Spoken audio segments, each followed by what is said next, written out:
सर्द और तेज रफ्तार नाले का पानी मुझे फौरन ही अंधेरे में बहाकर उस्ताद जौरे से दूर ले गया।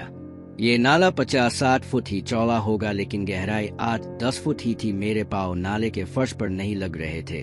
पानी के शोर की आवाज काफी थी और पानी भी गदला था। मैंने अपने आप को संभाला और नाले के दरमियान में आ गया जहां बहाव बहुत तेज था। फिर मुझे सरहदी बाड़ की रोशनियां दिखाई देने लगे और मैं मोहतात हो गया। अब मैंने अपने आप को एक खास अंदाज से एडजस्ट कर लिया। तेज बहाव मुझे पलटना देने की पूरी कोशिश कर रहा था, लेकिन मैंने अपने आप को संभाला हुआ था। फिर मैंने एक गहरा सांस लिया और गौता लगा गया। अब मैं पानी के अंदर 5-6 फुट की गहराई में तैर रहा था। पानी के अंदर शोर नहीं था और मैं काफी तेजी से बाढ़ की तरफ बढ़ रहा था। पानी में बाढ़ की रोशनियां थोड़ी देर पलती रहे, फिर अंधेरा छा गया। शायद रोशनियां 2 मिनट के लिए बंद कर दी गई थी। मैंने अपने आप को मजीद गहराई में कर लिया। कुछ देर बाद मुझे अपने पीछे रोशनियां महसूस हुई तो मैंने समझ लिया कि नाला बॉर्डर पार करके भारतीय इलाके में मुझे ले आया है। अब मैंने पानी के अंदर ही अपने आप को सीधा कर लिया और पानी की सतह के करीब आ गया। रोशनियां दूर होती जा रही थी और बारिश के इस मौसम में भी SF वाले भी कुछ सुस्त हो गए थे। वैसे भी रात 1-1:30 बजे सरहदी मुहाफिज भी अगर कोई खास इमरजेंसी ना हो तो सुस्त ही होते हैं। थोड़ी देर बाद रोशनियां काफी पीछे रह गई तो मैंने सर पानी से निकालकर लंबा सांस लिया और अपने आप को किनारे की तरफ करना शुरू कर दिया। अब मैं किनारे के साथ साथ तैर रहा था और मुझे किनारे की जालियां अंधेरे में दिखाई देना शुरू हो गई थी। ठंडे पानी ने मेरा खूब मिजाज पूछा था, लेकिन जवान खून और सर्दी गर्मी बर्दाश्त करने की तरबियत की वजह से मैंने अपने आप पर कंट्रोल रखा। अब मुझे महसूस हुआ कि नाला दाएं तरफ मुड़ने लगा है तो मैं मजीद किनारे की तरफ हो गया। किनारे पर बहाव कम था और अब मैं किसी झाली दरख्त की शाख ढूंढने लगा ताकि इसे पकड़कर नाले में से बाहर निकल सको। एक एहतियात भी करनी थी कि कहीं झाली शाख कांटेदार ना हो। कोई झाली शाख मेरे हाथ नहीं आ रही थी और अब मुझे ये फिक्र लग गई कि नाले का पानी मुझे वापस पाकिस्तान ही ना धकेल दे। मैंने किनारे के साथ हाथ मारना शुरू कर दिए और आखिरकार मुझे एक जाली हाथ लग गई। मैंने इसे मजबूती से पकड़ लिया। नाले का पानी मुझे आगे धकेलने की कोशिश कर रहा था, जबकि मैंने जाली को दोनों हाथों से काबू कर रखा था। इस दौरान मेरा एयर बैग मुझसे अलग होकर पानी में बहता चला गया। अब मैं जाली के जोर पर पानी का मुकाबला कर रहा था। मुझे ये भी डर था कि कहीं जाली टूट जड़ से ही ना उखड़ जाए। मैंने अपने आप को संभाला और एक जोर का मखसूस अंदाज में जंप लिया और नाले का किनारा पकड़ लिया। अब पानी का जोर सिर्फ मेरी टांगों तक था और ये गनीमत था कि भारतीय साइड में नाले के किनारे थोड़े ऊंचे थे और पानी किनारों से नीचे बह रहा था।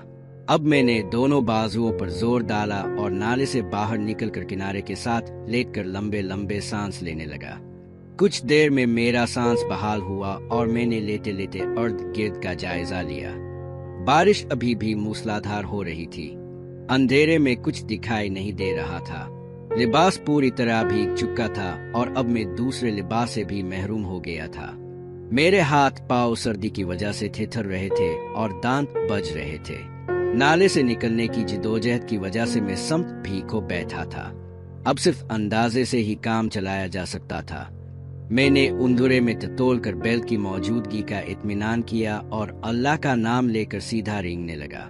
उस्ताद जौरे के मुताबिक 15-20 कदम दौड़ ताली के दरख्त होने चाहे, मगर मैं 30 कदम तक रेंगता रहा, मुझे कुछ ना मिला। मजीद थोड़ा और रेंगने पर मुझे खेत का किनारा मिला। खेत में शायद गंदुम बोई हुई थी और कीचों से भरा हुआ था। मैं संभल कर उठा और किनारे किनारे चारों हाथ पाँव के बिल पर उगे चलने लगा।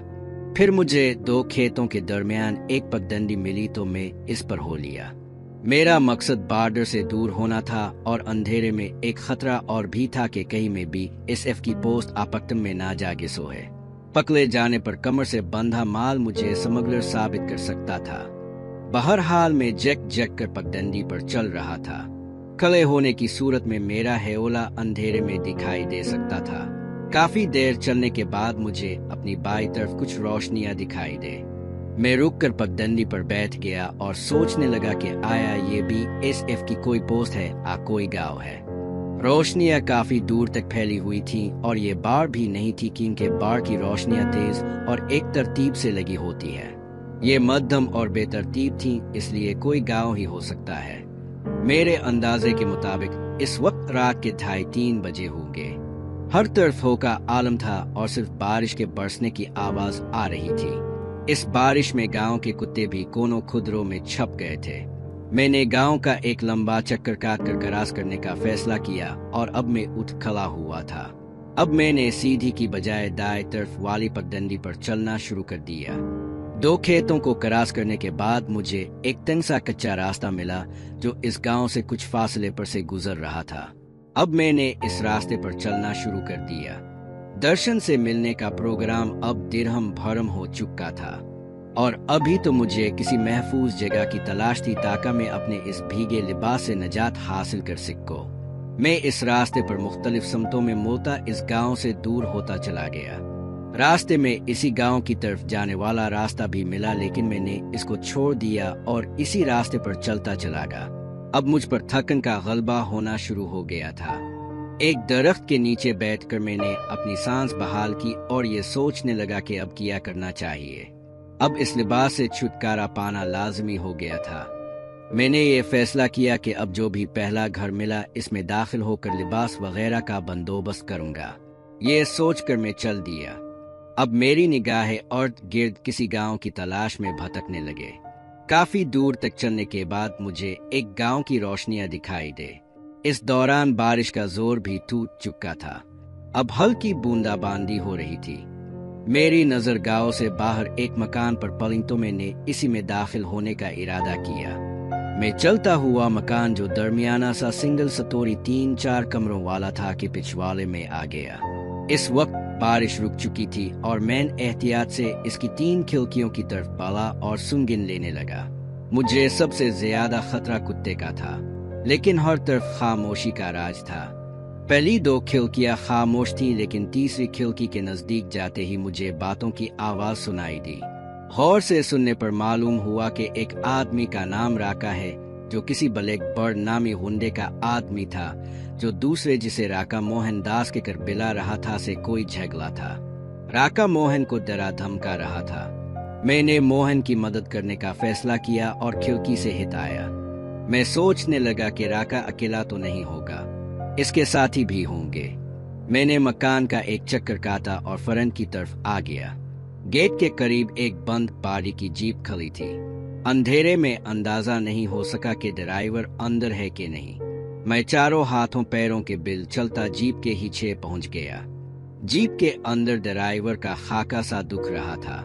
इस दौरान फिर तेज बारिश शुरू हो गई थी। मैंने जीप के पिछले बम्पर पर जोर से पाँव मारा, जैसे ऊपर से कोई चीज गिरी हो, और जीप के पिछले हिस्से में दबक कर खड़ा हो गया। ड्राइवर, जो शायद अंदर शराब पी रहा था, दरवाजा खोलकर गालियां बकता और नशे में झूमता छतरी लेकर बाहर निकला। इसके हाथ में हल्की टार्च भी थी। मैंने सोच लिया था कि इसे कहाँ जर्ब लगानी है। जैसे ही वो मेरे सामने आया, मैंने उछलकर एक जोरदार कुक इसकी टांगों के संगम पर जमाई तो वो की जज निकालता हुआ पुष्ट के बिल गिरा। मैंने आगे बढ़कर एक और लात इसकी कंपटी पर लगाई तो वो बगैर आवाज निकाले बेहोश हो गया। डील डोल में वो काफी तगड़ा था, लेकिन अचानक वार और शराब के नशे की वजह से मार खा गया था। मैंने जल्दी से इसकी छतरी टॉर्च उठाई और जीप का पिछला दरवाजा खोला और इसे उठाकर अंदर डाला।